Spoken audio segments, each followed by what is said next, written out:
upravo radi ovih loših uslova neki su ljudi umrli.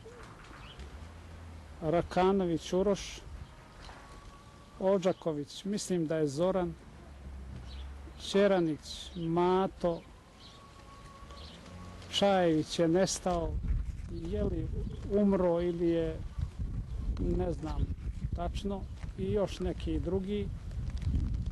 Tako da je to, mislim, svakog časa nadali su mi se da ću i ja otići tim putem. A eto, nekako se izdržalo i mnogi su me pitali kad sam došao u centralni zatvor kakav si bio i kako ti je zdravlje bilo pa si ti to sve izdržao. A rekao sam normalno, kao i bio normalan čovjek. Eto, još sam izdržao dokle ću, ne znam. Vi ništa ne znate za familiju, kako ste otišli iz Konjica, niste ništa znali? Što se tiče mojih poruka, ja sam se javljao tim porukama rodbini, međutim nikakvih nisam poruka dobijao nazad.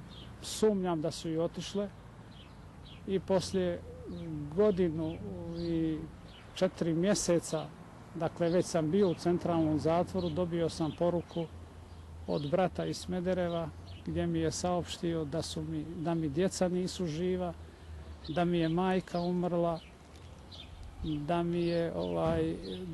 da mi je sva porodica raseljena, da mi je kuća useljena, da mi je stan useljen, da mi je sestra jedna izbjegla u Bar sa djecom, druga sestra u izbjeglištvu u Binježevo kod Hadžića, tako i druga rodbina.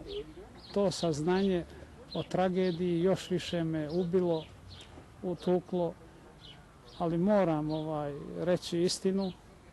Službeno osoblje u centralnom zatvoru je bilo veoma korektno.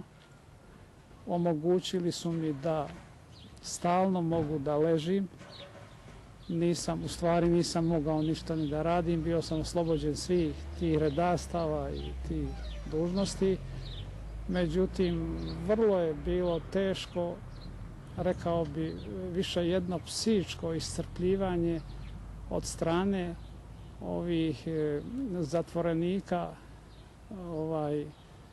muslimanske nacionalnosti, ovih koji su odgovarali za ubistva, za ova ratna, onda za ove krađe i tako dalje, provociranje, izazivanje, prozivka kao što je neki Alen Caci, neki borac, proziva poimenično ti i ti, molim odmah da se jave na streljanje radi toga i toga i tako dalje. Posebno su bili tu, kako bi rekao, u Viktor Bubnju moram reći, neke ljude koji su izuzetno bili arogantni i mislim tako su ljude tukli i maltretirali, kao što je bio neki Dautović Kemo, čini mi se, onda neki Safet, ne znam prezime, onda neki Alić, taksista, zvali su ga Makav Pukovnik, i noći su izvodili ljude. Meni su govorili, tebe će noć pozobat, mi ćemo tebe ubiti. Dovodili su neka vojna lica pa me predstavljali, evo to je taj čovjek koji je stvarao srpsku vojsku, naoružavao je ljude da biju muslimane, izvodili me tamo. Kad bi došli strani novinari ovih televizija, nagonili bi me onako na štakama da moram ići da me uslikaju i da jave stranim listovima kako sam ja neki veliki kriminalac koji eto malte ne izazvao eskalaciju rata u Bosni i Hercegovini i bio idejni vođa zajedno sa Karadžićem da se radi ovo sa Bošnjaka, šta se radi i tako dalje. To je vrlo bilo teško, to je iscrpljivalo, međutim, eto, sve se je izdržalo, dočekao sam slobodu, hvala onome on me oslobodio, a eto, mogu reći hvala i toj vlasti koja je uvidjela ipak da ja nisam ono što su oni okvalifikovali. Posebno bi napomenuo to da su mene ljekari Crvenog krsta međunarodnog pregledali i oni su mi saopštili da radi zdravstvenog stanja i toga načina moga hapšenja kao bolesnika, kao iscrpljena čovjeka, da me treba bezuslovno osloboditi i pokazivali su mi neki akt koji su uputili pravosuđu da se ja oslobodim kad sam tražio odjeću da mi neko da, jer ja nisam za 30 mjeseci dobio ništa, nikakva paketa, nikakve odjeće, nego su mi davali ovi zarobljenici koji bi otišli u razmjenu ili eventualno koji su iz Sarajeva pa su imali posjete, pa bi mi nešto dali od ove garderobe, a i ja bi nešto kad je Crveni krst donosio malo mi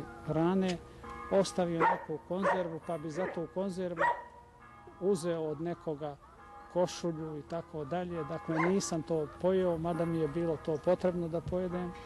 Međutim, ovih dana je ponovo došao taj zdravstveni tehničar iz Viktor Bubnja, tako da je to ponovo među ove zatvorenike koji ga znaju iz Viktor Bubnja unijelo jedno nespokojstvo i brigu šta će, jer znaju da on kad se njemu dođe ne daje nikakvih lijekova, odnosno ako da jednu tabletu i to mora se popiti pred njim, a ako nije dobro onda sutra ako se dođe opet će dati jednu ili nijednu, tako da ipak ima razlike.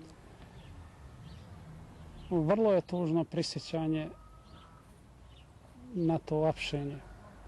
Došli su navečer oko 7-8 sati u maskirnoj uniformi policajci, jednostavno svukli me s kreveta, kaže ti treba da ideš s nama. Ja sam ustao na štake, kaže ne trebaju ti štake, mi ćemo tebe u lav. Ja znam da lav ima groblje. Ajde, rekao, pa htio sam da uzmem neki, imao sako, nešto veša i lijekova u toj ladici, pošto sam trošio i lijekove neke radi pritiska srca i svašta. Ništa me nisu dali. Došao sam iza stepenice na štakama, bacili su mi štake tamo u auto, neće mu treba, sad ćemo mi njega ubiti u lavu. Počeli su me tući, nekako me guraše u kola, vidio sam prođe smo lav. Ali meni je odmah sinula jedna ideja, to me još više, mislim nije mi bilo strah, život je ništa, jer to volim da ne živim nego da se patim, ali me je posjetila jedna spoznaja da je jedan neki pjevac, mislim da je Pero ili je Đuro, ne znam, ležao u mojoj sobi, ranjen, operisan.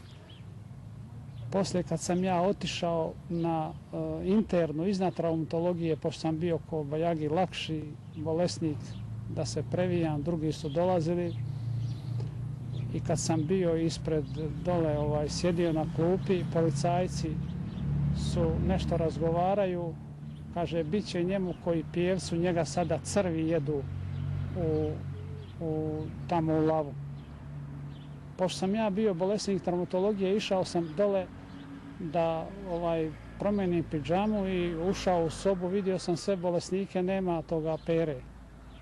Pitao sam šta je sa Perom, je li to otpušten? Sestra mi je rekla negdje je otišao.